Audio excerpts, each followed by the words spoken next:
अब तो लग रहा है कि सुबह का नाश्ता लेट ही हो जाएगा। माँ जी सुनिए ना, क्या बनाना है खाने में?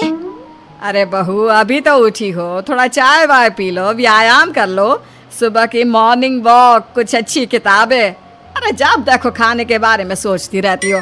अरे मम्मी जी, ये सब ना वेस्ट ऑफ लाइफ है, और मैं खाने के बारे में ना सोचूं तो किसके बारे में सोचूं? इंसान इस दुनिया में खाने के लिए ही तो आया है।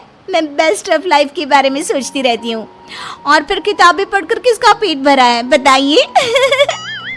सास बहू की हर वक्त खाने की आदत से परेशान थी। बहू सारा दिन खाती रहती है, न जाने अंदर से इसके शरीर में क्या नुकसान हो रहा होगा। खाना पीना सो जाना, अब ये भी कोई लाइफ है भला?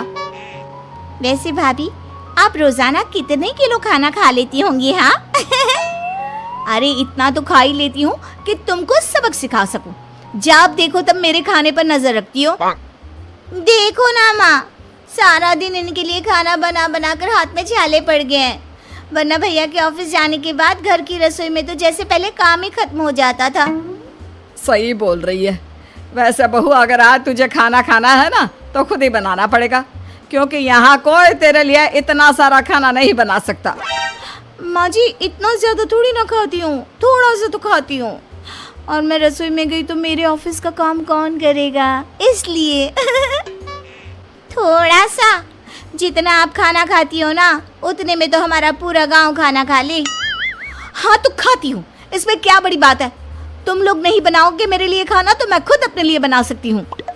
अगले दिन नीमा और उसका पूरा परिवार पड़ोस की शादी में जाता है। अरे तुमने देखा नीमा कितना खाती है? हाँ मैंने देखा, हमने एक बार का पूरा नहीं खाया, वो तो दूसरी बार पूरा खाकर तीसरी बार अपने लिए खाना लेने चली गई। भला कोई इतना खाता है क्या? इंसान तो नहीं खाता, कहीं इनकी बहुत चुड़ैल। वो देखो नीमा की सास जमुना वहीं खड़ी है, चलो मजे लेते हैं उन लोगों के। हाँ हाँ चलो चलो। दोनों नीमा और उसकी सास की तरफ जाते हैं। अरे जमुना बहन, कैसी हो? कुछ शगन वगन डाला है शादी में, या सिर्फ चरने ही आई हो अपनी भैंस लेकर? भैंस नहीं तो भैंस कहाँ कौन रखता है आज के जमाने में।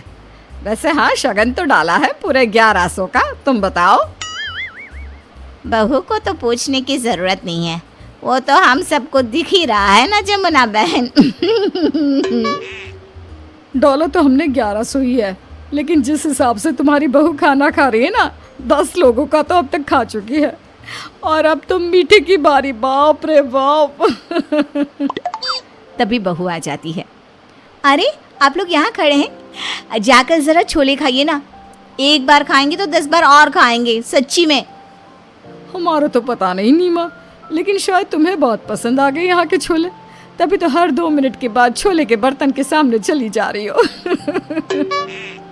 अरे माँ, भाभी को रोको, नहीं तो ये शादी का सारा खाना खा जाएंगी। घर पर तो खाती है, यहाँ भी। इससे पहले कि यहाँ का सारा खाना खत्म हो जाए, आप इनको रोको, सब मजाक बना रहे हैं। अब बस भी करना बहू, और कितना खाएगी? देख, दुल्हन के आने का समय हो रहा है। बहू अब मेरी और बेइज्जती मत करवाओ, चलो। सास बहू को खींचती है। माँ जी, अभी मैंने खाया ही कितना है, मेरे छोले पूरी। माँ जी प्लीज, यहाँ तो हलवाई बना रहे हैं, यहाँ तो ऐसा मत करिए प्लीज। अरे कुछ नहीं होता, मैं तुझे ये घर जाकर खिला दूंगी। अभी के लिए यहाँ से चल बेटा, मैं हाथ जोड़ती हूँ, मेरी बात मान ले। सच्ची? ठीक है, बाय बाय मेरी छोले पूरी, मैं तुम लोगों से घर पर मिलती हूँ। ऐसे ही बहू जहाँ जाती बहुत खाती। अब तो घर वाले उसके साथ जाने से भी कतराने लगते हैं। कुछ दिनों बाद, आज माँ, मेरे किसी खास दोस्त ने हम सबको लंच पर बुलाया है। अरे वाह, ये तो बहुत अच्छी बात है। लेकिन बहू। माँ जी आप मेरी फिक्र मत कीजिए, मैं पक्का कम खाऊंगी। मुझे पता है, इज्जत का सवाल होता है ना ऐसी जगह पर। क्या आप लोग सच्ची में इन पर भरोसा कर रही हो? ना माँ, ये नहीं मानेगी, लिख कर ले लो। देख बहू, वहाँ जाएगी तो तुझे अपने पति की इज्जत का ख्याल रखना है। ऐसा कोई काम मत करना कि तेरे पति को शर्मिंदा होना पड़े। माँ जी मुझे पता है आपको मुझ पर भरोसा ही नहीं है, लेकिन यकीन कीजिए मैं ज़्यादा नहीं खाऊंगी। भला कोई पत्नी क्यों अपने पति का सर नीचे करवाना चाहेगी? क्यों जी, बस ले चलिए ना मुझे एक बार। ठीक है, तैयार हो जाइए आप सब। पूरा परिवार तैयार होकर पति के दोस्त के घर लंच पर पहुंचता है।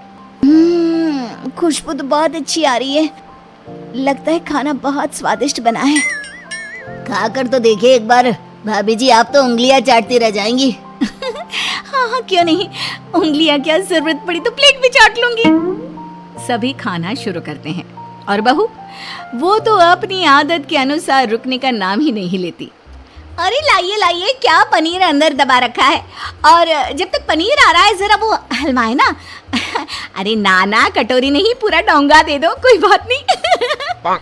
अब क्या, खाना तो लिमिटेड था, हो गया खत्म। माफ करना, वो मेरी वाइफ को खाना थोड़ा अच्छा लगा तो। अरे तुम क्यों माफ़ी मांग रहे हो? माफ़ी तो मुझे मांगनी चाहिए। मैंने तुम्हें खाने पे बुलाया और खाना कम पड़ गया। मुझे नहीं पता था कि भाभी कुछ ज़्यादा ही अच्छी तरह खाना खाती है।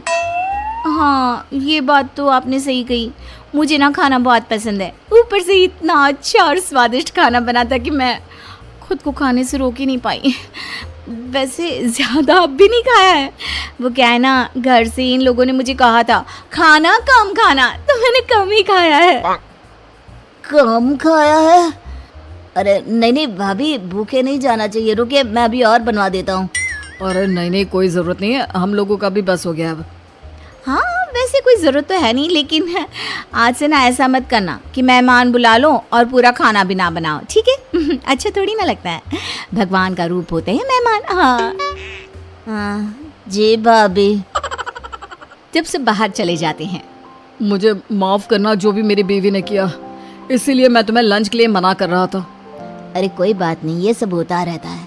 अगली बार जब बुलाऊंगा ना तो मैं पहले से ही ढेर सारा खाना बनवा कर रख दूंगा, ताकि भाभी के लिए कम ना पड़े। पति शर्मिंदा होते हुए विदा लेता है। देखा तुमने मैंने किस तरह बात को संभाल लिया? मैंने तो उल्टा तुम्हारे दोस्त पर ही इल्जाम डाल दिया। अरे पहली बार किसी को देख रही हूँ जो अपने झूठ बोलने पर इतना गर्व महसूस कर रही है। अरे शर्म कर, अपने पति की बेइज्जती करवा कर तू किस बात पर इतना गर्व महसूस कर रही है?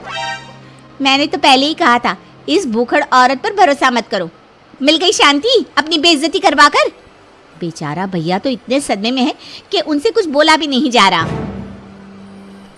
ऐसे ही दिन बीत रहे थे कि एक दिन, अरे मेरा भाई आया है, पता है विदेश में रहता है, शादी के बाद बीवी के साथ पहली बार आ रहा है। विदेशी है मेरी भाभी। आ रही है, देखिए आप लोग ना मेरी नाक मत कटवा देना। भाभी मैं क्या कह रही थी कि आपकी भाभी विदेशी है ना, और भैया भी घर पर नहीं है, तो आप एक काम क्यों नहीं करती, आप हम सभी को बाहर ले चलो ना खाने पर। हाँ, और पता नहीं तेरी भाभी क्या खाती है क्या नहीं। कम से कम अच्छे होटल में तो देसी विदेशी सारा खाना होता है ना। बहू को भी सास और ननद की बात जच जाती है। वो उन लोगों को लेकर 5 स्टार होटल जाती है। I will take only lemon water. मैं भी बस एक सैंडविच लूँगा। लेकिन ननद और सास वो लोग तो जैसे सोच कर आती है कि बहू को उसी के अंदाज में समझाना है। अच्छा है, यहाँ का तो नींबू पानी और सैंडविच भी हज़ारों में होगा। अब माँ और ये ननद रानी भी कम खाए तो अच्छा रहेगा। लेकिन कहाँ कहाँ कोई कम खाए। रोटी, चावल, दाल, सलाद। उससे पहले स्टार्टर में सूप और नट्स। हाय रे, वे लोग तो खाए जा रहे थे। आहा, रोटी का मन नहीं है, चावल ले आओ। मेरे लिए नूडल्स, और उसके बाद क्या लाना है बाद में बताते हैं। इधर बहू अपना पर्स देख रही थी। अरे क्या हो गया बहू, तू कुछ नहीं लेगी क्या? रुक, वेटर को बुलाती हूँ। अब सास के अंदाज में बहू धीरे से कहती है, माँ जी बेइज्जती हो जाएगी प्लीज। अब समझ में आया बहू। हाँ माँ जी, बस मुझे